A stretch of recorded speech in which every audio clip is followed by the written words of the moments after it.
Most people think giving in to every craving is freedom. It's not. It's slavery with a smile. We live in a world addicted to noise, overstimulation, and instant pleasure. But when you deny the flesh, when you fast, when you go quiet, something powerful wakes up inside you.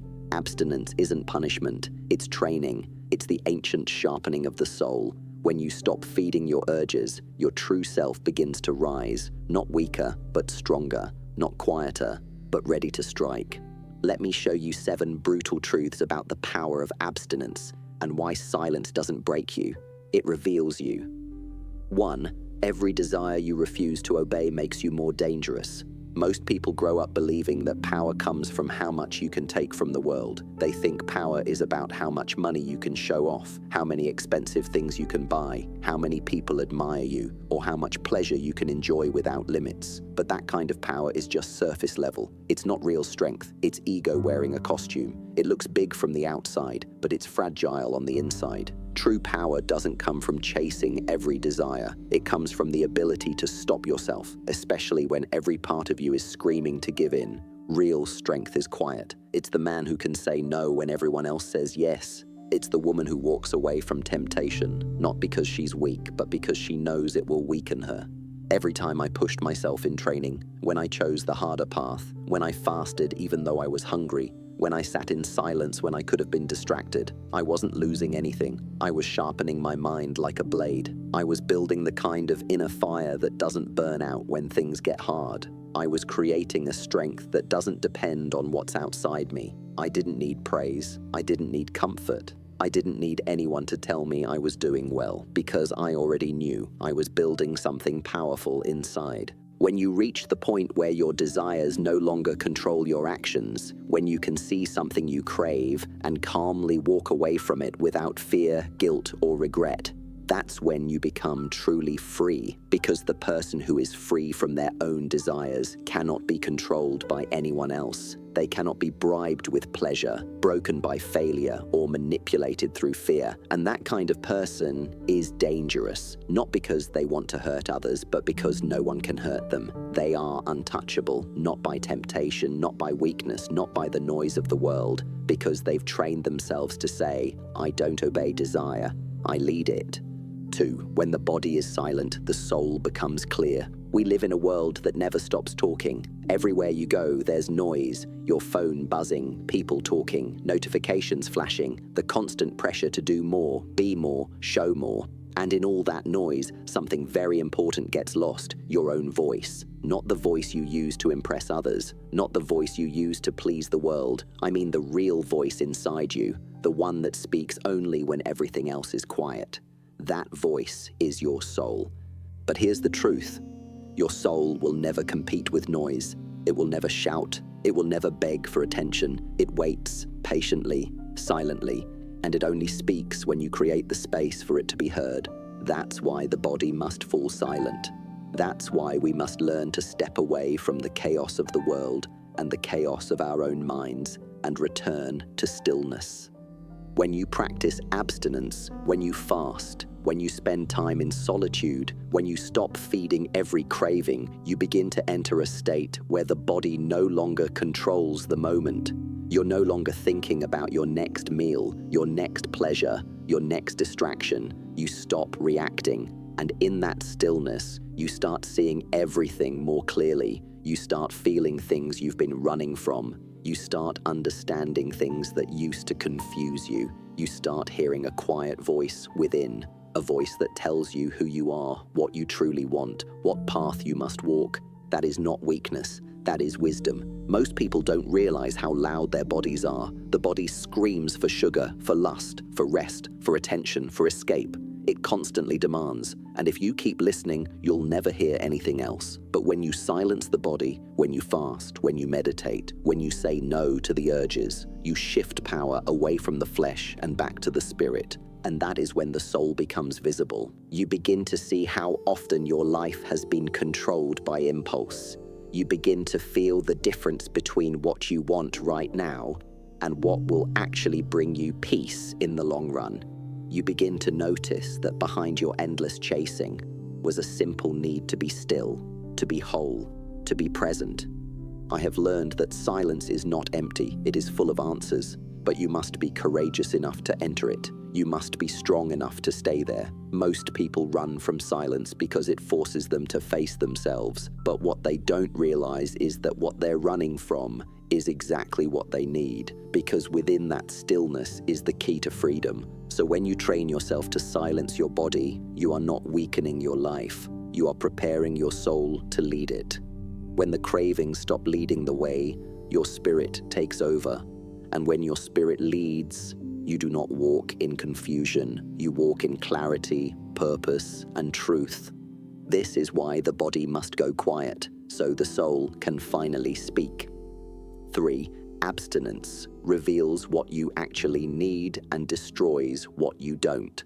Most people live their entire lives chasing things they don't truly need. They confuse wants with needs, comfort with purpose, and pleasure with happiness, and the world around them keeps feeding that confusion. It tells you that more is always better. More money, more followers, more food, more entertainment, more relationships, more attention. But let me tell you the truth. Not everything you crave is good for you. In fact, most of what you chase is actually keeping you weak, distracted, and dependent. Abstinence, real, intentional abstinence, is not about starving yourself or punishing yourself. It's about stripping away everything unnecessary so you can finally see what actually matters. It's about separating truth from illusion, power from addiction, clarity from chaos. When you deny yourself something, whether it's food, pleasure, constant stimulation, or shallow relationships, you're not breaking down. You're waking up. You're pulling yourself out of the fog of false needs and teaching yourself how to breathe again without depending on everything outside of you. When I trained, I didn't always eat when I was hungry. I didn't always speak when I had something to say. I didn't always act on my urges. Why? Because I wanted to know if I still had control. I wanted to make sure I was still the master and not the servant, and that's what abstinence teaches you. Who's in control? It shows you that you don't need the sugar to feel okay. You don't need the applause to feel worthy. You don't need constant entertainment to feel alive. You don't need people's attention to feel real. In fact, the more you let go, the lighter you become, and the lighter you become, the clearer your path gets. Suddenly, your life isn't cluttered with junk. Your energy isn't drained by empty habits. Your thoughts aren't hijacked by every little craving, and in that space, your real needs rise to the surface. You realize how little it actually takes to live a powerful, focused, disciplined life. You need breath, you need movement, you need clarity of mind, you need a purpose to serve, you need self-respect, stillness, and a connection to something higher than yourself. That's it. Everything else is noise dressed up like necessity. But you'll never see this until you start saying no. You'll never feel this truth until you start pulling away from the things that keep numbing you.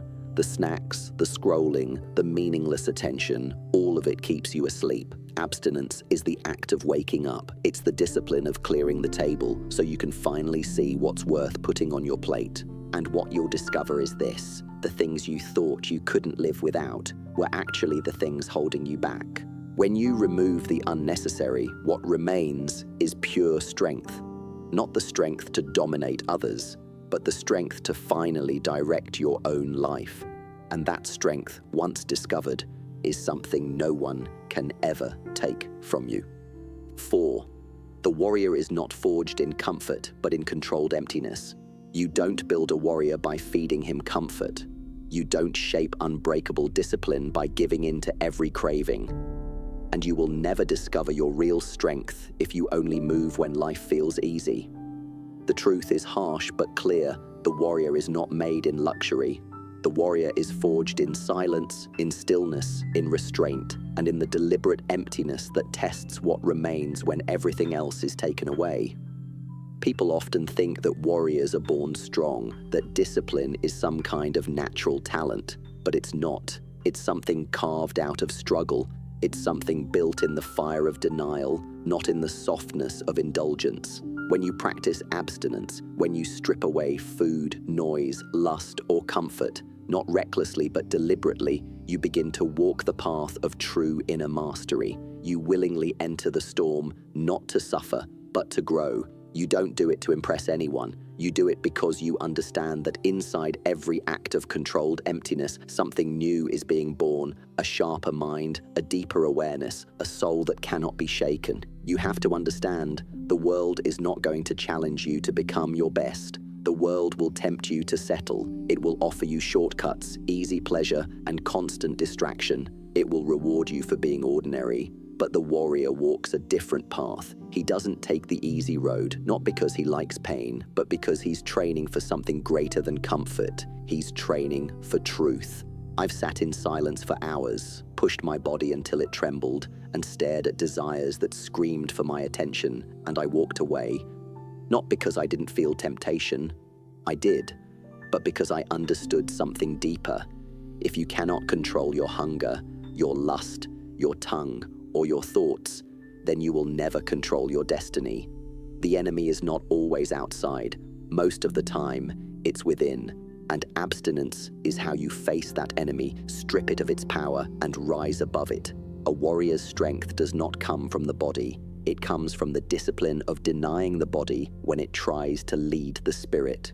When you stop responding to every craving, you create space, and in that space, clarity grows. Power grows, willpower becomes sharper. You no longer fight because you are angry. You fight because you are ready. You no longer react because you're weak. You respond because you're calm.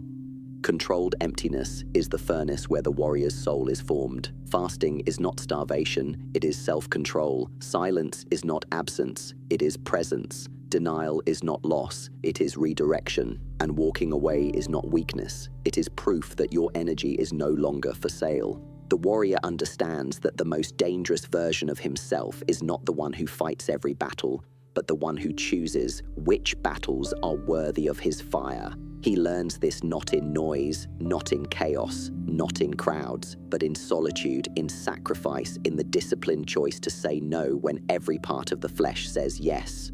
So if you want to build something unshakable inside of you, something that can't be touched by chaos, temptation, or pain, then step away from comfort. Choose the silence, choose the fast, choose the challenge, because that is where the real warrior is born. 5. Pain is the gate, not the enemy. Pain is not your enemy, it's your mirror. It reflects where your chains are hidden. It reveals what parts of you are still ruled by fear, weakness, and dependence. But the problem is, most people never look into that mirror long enough. The moment pain shows up, they run. They reach for the easiest way out. Distraction, indulgence, instant relief. But every time you run from pain, you also run from the doorway to your highest self. Because pain doesn't show up to destroy you. It shows up to expose the limits of who you are, so you can break through them. We've been trained to believe that pain means something is wrong, but in truth, pain often means something real is finally happening. When you fast and your stomach aches, when you sit in silence and feel your emotions rise, when you deny temptation and feel the pull of craving inside you, that discomfort is not punishment. It is a signal. It is your body and your mind revealing where you've been asleep, where you've been addicted, where you've been hiding from growth. When I trained, I invited pain, not recklessly, but deliberately. I pushed through exhaustion, not because I wanted to suffer, but because I wanted to meet myself beyond comfort. Pain stripped away the lies I told myself about what I could handle, about what I was afraid of, about what I thought I needed. It burned through the ego, it humbled the body, and it made the soul stronger. That kind of pain is not your enemy, it's the path. It doesn't close doors, it opens them. You must understand, there's a difference between destructive pain and purifying pain. One breaks you because you resist it. The other builds you because you walk through it with awareness. Abstinence creates purifying pain.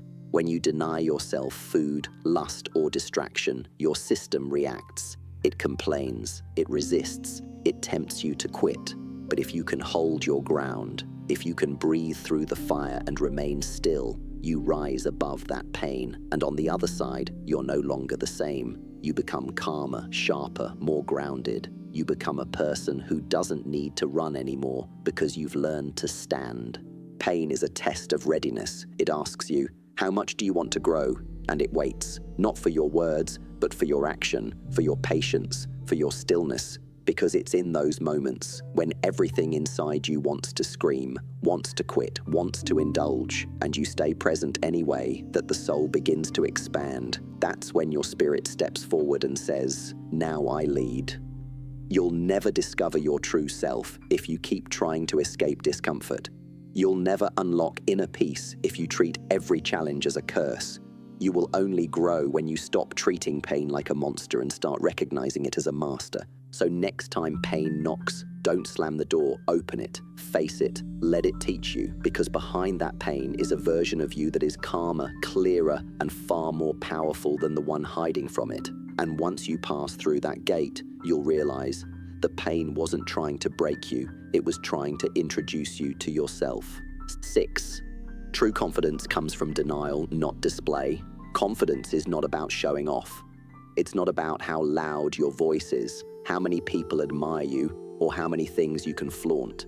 That's not confidence. That's insecurity wrapped in performance. What the world often calls confidence is just noise. A man trying to prove something, a woman trying to be seen, a person trying to fill a hole inside by gaining attention from the outside. But true confidence, the kind that doesn't shake when things fall apart, the kind that doesn't need to announce itself, the kind that walks into a room without needing to say a word. That kind of confidence is born in silence.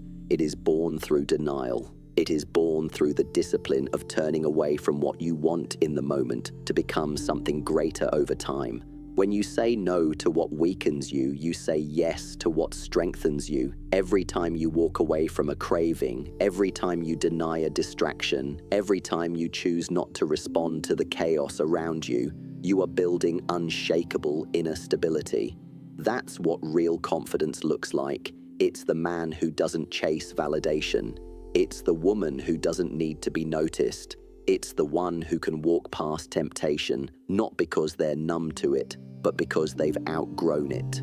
I've known men who could fight but couldn't sit in silence. I've known people who could perform under pressure but couldn't say no to their urges. That's not mastery, that's imbalance. Because if your confidence depends on what you can show the world, then your power is borrowed. But if your confidence comes from what you can walk away from, what you can let go of, what you no longer need, then your power is real. Then you're free.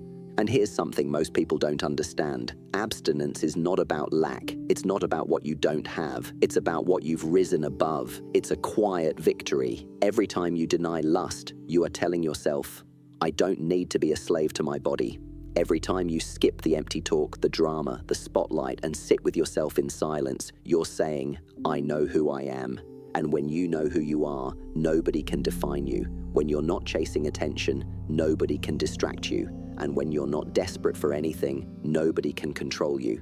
That is real power. Real confidence is steady, quiet, and deeply rooted in self-respect. It doesn't move when someone doubts you. It doesn't collapse when things go wrong. It doesn't need to prove anything. Why? Because it has been built through self-denial, through discipline, through choosing the higher path, even when the lower one was easier. When you fast, when you meditate, when you resist indulgence, not to impress anyone, but to train your own mind, you build a relationship with yourself that is unbreakable. Think of the most grounded people you've ever met, the ones who don't panic when the world shakes, the ones who don't get jealous, don't gossip, don't need to shout. Those people have something rare. They've spent time mastering themselves. They've learned how to be whole without being full. They've built strength by subtracting, not by adding. They don't need to wear their worth like a costume, because their worth lives quietly inside. This kind of strength is invisible until it's tested. And when it's tested, when life gets chaotic, when people betray you, when the noise rises, they don't collapse, they remain still. That stillness isn't passive, it's powerful. It's the result of thousands of quiet choices made in moments of craving, temptation, and fear. Choices to hold back, to walk away, to stay present. That's the foundation of true confidence. So if you want to walk into a room and not be shaken by the opinions of others, if you want to lead without needing to dominate, If you want to feel calm in a world that's always screaming, then stop chasing confidence from the outside, start building it from the inside. And the fastest way to build it: deny what weakens you, embrace what sharpens you, walk the path of discipline, silence, and self-mastery, because the one who doesn't need to be seen is the one who is always in control. 7. Abstinence is not about saying no. It's about saying yes to something higher. Abstinence has often been misunderstood. People think it's about restriction, denial, suppression. They see it as turning your back on life, on pleasure, on joy, but that's not what abstinence really is. Abstinence is not about saying no just to suffer. It's about saying no because you've discovered something higher, something deeper, something so valuable that you're no longer willing to trade it for a quick, temporary thrill. It's not about punishment, it's about alignment. It's not about weakness, it's about clarity. It's not about what you're walking away from, it's about what you're walking toward. When I practiced abstinence, I wasn't trying to escape life. I was trying to enter it more fully. I didn't fast to become empty. I fasted to become focused. I didn't deny lust to reject love. I did it to refine the energy of connection, to protect the fire of my purpose. I didn't sit in silence to escape the world. I did it to master my place in it. Every act of self-denial wasn't a rejection of life. It was a declaration that I would no longer waste my time, my energy, or my soul on things that don't serve my higher path. Abstinence is not just physical, it's mental, emotional, spiritual. It means learning to observe your urges without being dragged by them. It means feeling hunger and not panicking, feeling lust and not acting blindly, feeling fear and not running away. It's the skill of being with your own fire without letting it consume you. And that skill turns you into someone very rare in this world, someone who is in control not because they suppress life, but because they've trained their energy to serve their truth. In the modern world, people are told to follow every feeling. If you want it, take it. If you feel it, express it. If you crave it, chase it. That philosophy sounds like freedom, but in truth, it's slavery. Because when you follow every impulse, you are no longer choosing. You are being dragged. You don't live with intention. You live in reaction. You are not guided by wisdom. You are manipulated by craving. And over time, you lose the strength to make real choices. You become addicted to stimulation, dependent on comfort, disconnected from your own soul. Abstinence is the discipline of taking your power back. It's the conscious choice to stop letting your lower instincts dictate the course of your life. It's the redirection of your energy away from temporary pleasure and toward lasting fulfillment. It's not about fear, it's about freedom. Because when you no longer need to obey every urge, you become light, you become sharp, you become calm in a world that's always moving. And that stillness becomes your weapon. That clarity becomes your strength. When you say no to distraction, you say yes to focus. When you say no to meaningless indulgence, you say yes to mastery. When you say no to shallow relationships, you say yes to deeper connection. When you say no to chaos, you say yes to peace. And when you say no to feeding your lower self, you say yes to awakening your higher self.